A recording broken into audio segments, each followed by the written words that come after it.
تعداد تو ہماری کم ہوئی ہے، وزن کم نہیں ہوا ہے، تناسب میں تھوڑے سے چھوٹے ہیں، توازن ہمارے ذریعے قائم رہے گا. صرف نہیں کہ اس ایوانوں میں ہے، ہم سڑکوں پہ بھی موجود ہیں، اور ہم جنون جمہوریت کے لیے آپ کا بہت بڑے ساتھ اور بہت بڑا ہاتھ بن سکتے ہیں. آپ پیپلز پارٹی والوں سے کہہ رہے ہیں کہ وہ آپ کا ہاتھ پکڑیں.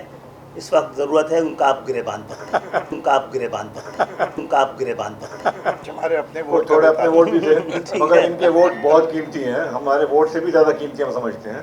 مگر آپ بالکل اس میں فکر نہ کریں، ہم نے انشاءاللہ تعالیٰ ایم کی جو بھی خواہشات ہیں کراچی کے حوالے سے ان کو ہم پورا کریں گے. پاکستان تحریک انصاف کے اعلیٰ سطحی وفد کے ساتھ ملاقات میں متحدہ قومی موومنٹ پاکستان کے کنوینر ڈاکٹر خالد مقبول صدیقی نے کہا ہے کہ شہری سندھ کے عوام جو گزشتہ 11 برس میں وسائل کے اعتبار سے لٹ چکے ہیں، انہیں وفاقی حکومت کی جانب سے چھوٹ دی جائے. ہم نے 1 سال میں تحریک انصاف کی حکومت کے ساتھ تعاون کی تمام راہیں طے کی ہیں. جن کو لوٹ لیا گیا ہے، جن کو اس 11 سال کی معاشی دہشت گردی سندھ میں جاری رہی، اس میں سندھ کے سارے پورے سندھ کو ہی لوٹا ہے انہوں نے، لیکن سندھ کے شہری علاقوں میں علاقے اب آفت زدہ علاقے ہیں، ان کو فوری ریلیف کی ضرورت ہے.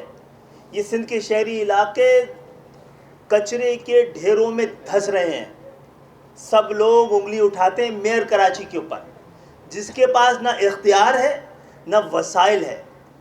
سب لوگ پانی کی ڈیمانڈ کرتے ہیں ایم کیو ایم سے، یہاں کی منتخب لوگوں سے، خاص طور پہ میئر کراچی سے، جس کے پاس Karachi water and sewerage board ہے ہی نہیں. کراچی جس کے چلنے سے امن وابستہ ہے، وہ خصوصی توجہ کا حامل ہے. ہمارے مطالبات قومی اہمیت اور عوامی ضروریات سے متعلق ہیں. سندھ کے شہری علاقے، خاص طور پہ کراچی، کہ جس کے چلنے سے پورے ملک کی خوشحالی اور امن وابستہ ہے، اس کو فوری ریلیف دی جائے.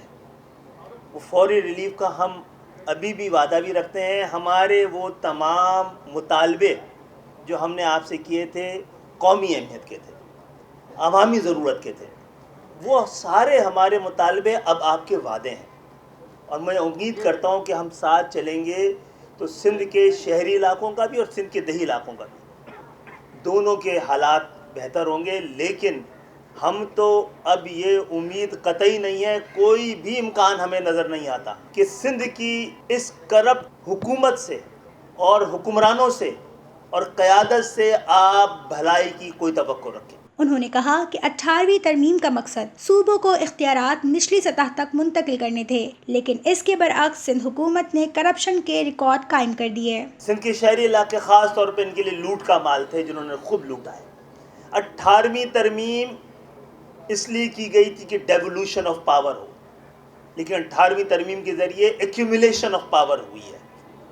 جو آئین کی وہ شقیں جو کہ ڈیولوشن آف پاور کو یقینی بناتی تھیں، آئین کی وہ شقیں جو کہ بلدیاتی اور عوامی اور شہری علاقے اور بلدیاتی حکومتوں کو امپاور کرتی تھیں، اس پہ عمل نہیں ہوتا رہا ہے. پاکستان تحریک انصاف کے وفد کے سربراہ جہانگیر ترین نے کہا کہ سندھ میں تباہی کے مناظر نظر آ رہے ہیں. کراچی شہر تباہ حال ہے، کچرے کے ڈھیر نظر آ رہے ہیں. افسوس ہے کہ 1 سال گزرنے کے بعد اس سندھ حکومت کو شاید تیسری دفعہ حکومت میں آ رہی ہے، اور حالات سندھ کے جو ہیں وہ بدتر سے بدتر ہوتے جا رہے ہیں. آپ کراچی کا حال دیکھ لیں، کچرے کے جو حالات تھے پہلے گندگی کے، وہ بتدریج بڑھتے گئے. پانی کی جو شارٹیج ہے اس کے اوپر کوئی کام نہیں کیا جا رہا، حالانکہ وفاقی حکومت بار بار اپنا رول ادا کرنے کو تیار ہے، مگر سندھ حکومت پیچھے ہے، سندھ حکومت نہیں کر رہی. جو بھی منصوبے تھے مزید جو کراچی کی بہتری کے لیے ہو سکتے تھے، اس کے اوپر وفاقی حکومت اپنا بھرپور رول ادا کرنے کے لیے، کردار ادا کرنے کے لیے تیار ہے، آج بھی تیار ہے. لیکن افسوس کی بات یہ ہے کہ سندھ کی حکومت نے میرے خیال ہے تہیہ کر لیا ہے کہ وہ کراچی کی بہتری کے لیے کوئی کام نہیں کرے گی. دیہی سندھ میں جائیں دیکھیں، پورے اس وقت دریاؤں کا پانی جو ہے اللہ تعالیٰ کی رحمت کی وجہ سے، بارشوں کی وجہ سے پورا ہے. دراج میں پانی جو سندھ میں انٹر ہو رہا ہے وہ جتنی سندھ کی ریکوائرمنٹ ہے اس سے تھوڑا زیادہ ہی ہے، کم نہیں ہے.